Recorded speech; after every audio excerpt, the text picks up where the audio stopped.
Today we're going to talk about crests, or crest bred budgies that are a specialist variety.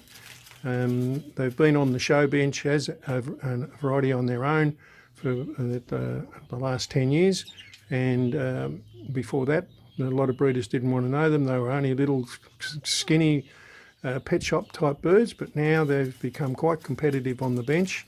And we're actually at Steve Bradley's house today having a look at his birds. Steve's been a beginner, or he's in intermediate now, but he started breeding about, I think, 8 or 10 years ago. And he's what we call now a specialist breeder. He got right into the crests and he's doing very well on the show bench with them. I'll just introduce you to Steve, and he can tell you a little bit. G'day, Steve. Hello, how are you? And tell you a little bit about what he's been doing in the hobby and what he likes about crests. It was just, I don't know exactly what it was. I just liked the size of looking at the crests when I saw them, and I got warned that they were quite challenging, and believe me, they are. But my mentor, the man behind the camera, said it'd be good for me to get into something like that where I could be able to get into a variety that not a lot of breeders are breeding, and do quite well for myself. And yes, at the start, the birds were very, very small. So my main aim was to try and get some bulk into the birds. And I actually did this quite by accident in 2015 when I acquired a bird off one of our other champion breeders, which was from a really good family of his, but he forgot to put a ring on it. So of course he couldn't show it. So I acquired that bird and put it into a very good sized tufted bird that I had, and I produced 2 really good birds, which are now the backbone of all my crest budgies. Now I've actually got one of those birds here, which is only a tuft, but it's this grey one here.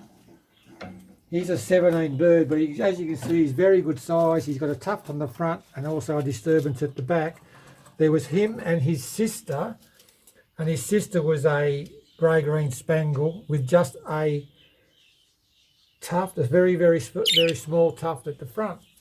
And what I've done with him is I've actually managed to put him to normal birds and throw crests. Now the bird here next to him is one of his. As you can see, this grey, he's got quite a nice crest, good size. He's late bred 2019.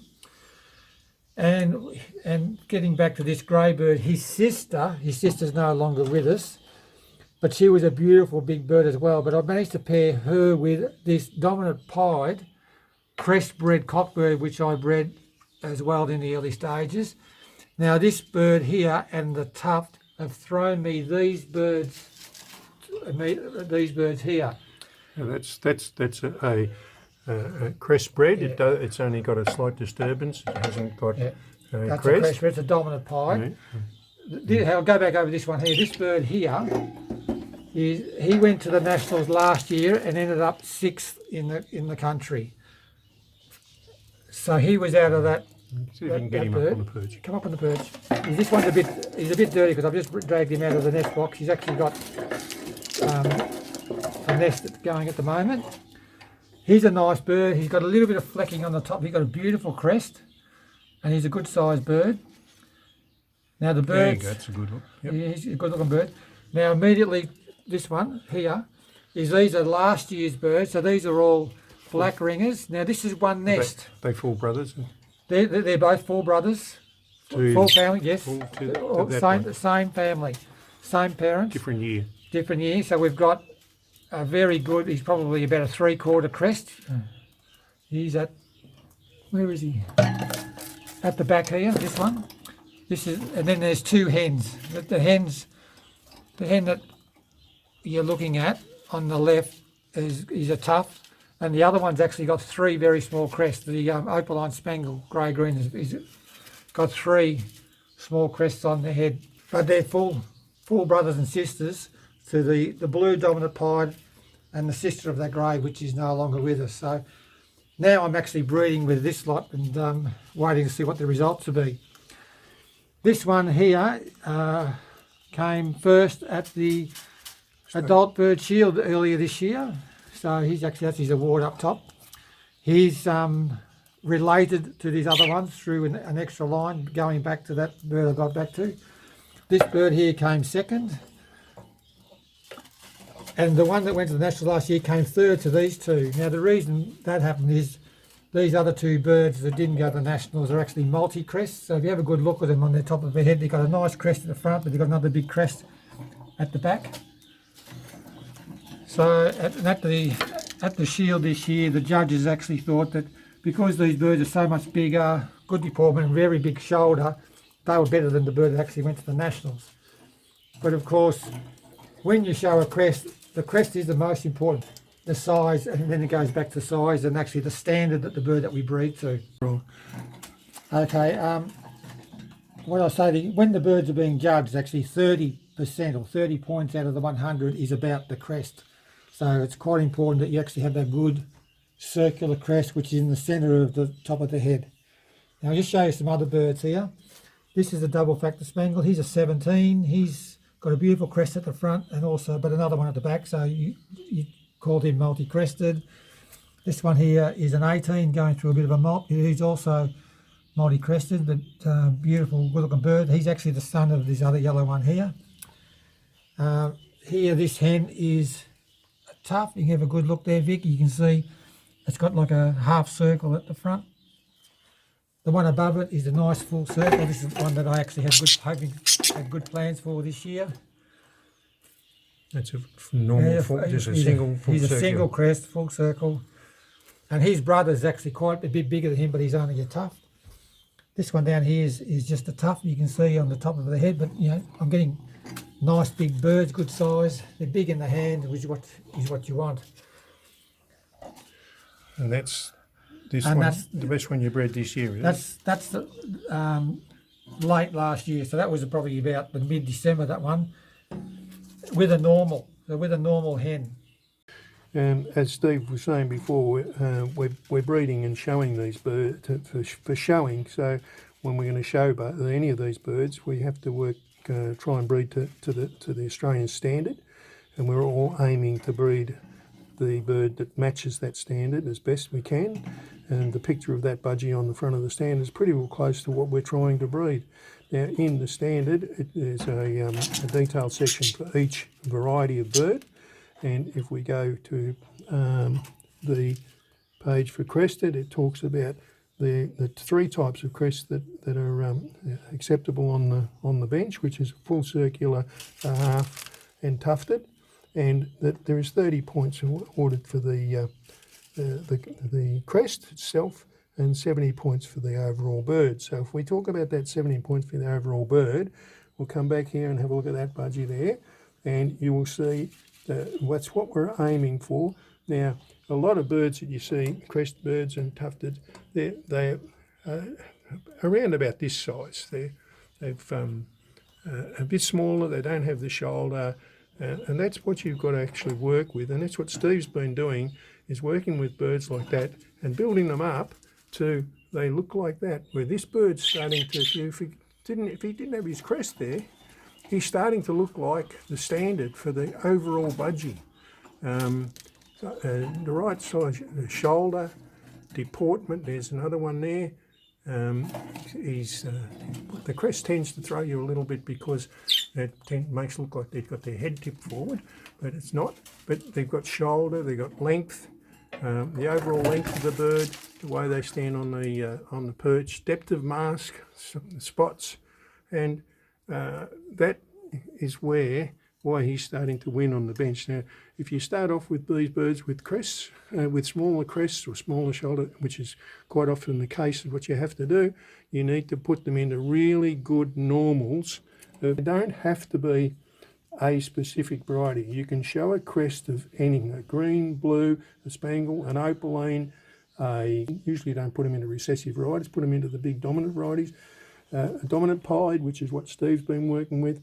As you can see, these birds that he's breeding, he's got double factor spangles, he's got opaline, he's got pieds, he's got spangle pied, spangle opaline, and that's how he's getting the size into his birds, so that they start to look like the actual normal show budgie with a butt. They've got a crest on the top. We go back to the standard here. In the standard, we showed you the points available, and then there's a clear description of each of the, whether it's a full circular, half circular, tufted, and there's the notes on that, and then there's some examples of those, what those birds should look like. See, they've still got depth of mask, full spots, standing on the perch like the normal bird. Now, the genetics of all that are quite complicated, and we'll talk about that separately in a second. Just have a look at these tufted birds again. As Steve was saying before, that's one nest of birds that they got tufts, half circulars, two small ones, and a full brother out of another nest has got a full crest, and this one here hasn't got a visible crest at all. It's what's called a crest bred, and they came out of this cockbird here over a hen that was just had a tuft. So you don't necessarily have to have a full crest to get a full crest. Okay, well, now we're going to try and explain the genetics a little bit with these. For breeding expectations of most of the varieties, you'll find they're either sex-linked or recessive or dominant. Unfortunately, with the crest, the crest gene seems to be random, and I'll try and explain that slowly. Why? If you get a bird that doesn't have a crest, what we call a normal bird, and you pair a full crest to that bird, then you can get a mixture of birds that come out of that pairing, which will be, this is what's happened here. You've got a bird that doesn't have a crest, you've got birds that do have tufts and half crests, and you've got a bird that has a full crest. Now, the bird that doesn't have the crest, we call it a crest bred. Now, sometimes that bird will be carrying the gene, sometimes it won't. You won't know until you pair it up. It's the only way to find out, and it may or may not throw chicks that have a crest. So it's not necessarily recessive or dominant, it just seems to be random. It's a hard process, and it can be very frustrating, because sometimes you compare a full crest to a tufted. So if you were to pair one of these tufts to a full crest like this bloke, there's no guarantee that the chicks will come out with crests or tufts. You might get birds with no visible crest, but they're considered to be crest bred. Now, they can still be used for breeding purposes because they're possibly carrying the gene. So that's what Steve did when he bred those birds. He bred this bird, which is what we call a crest bred, to a bird that had a tuft, and he bred all those birds. So, but he's had a real good run there. I guarantee you, he's probably had other nests where he's done similar things and got a whole box full of birds with no visible crests. So it can be frustrating, but it's it's what we call challenging but rewarding when you do get the birds that you're looking for. Thank you.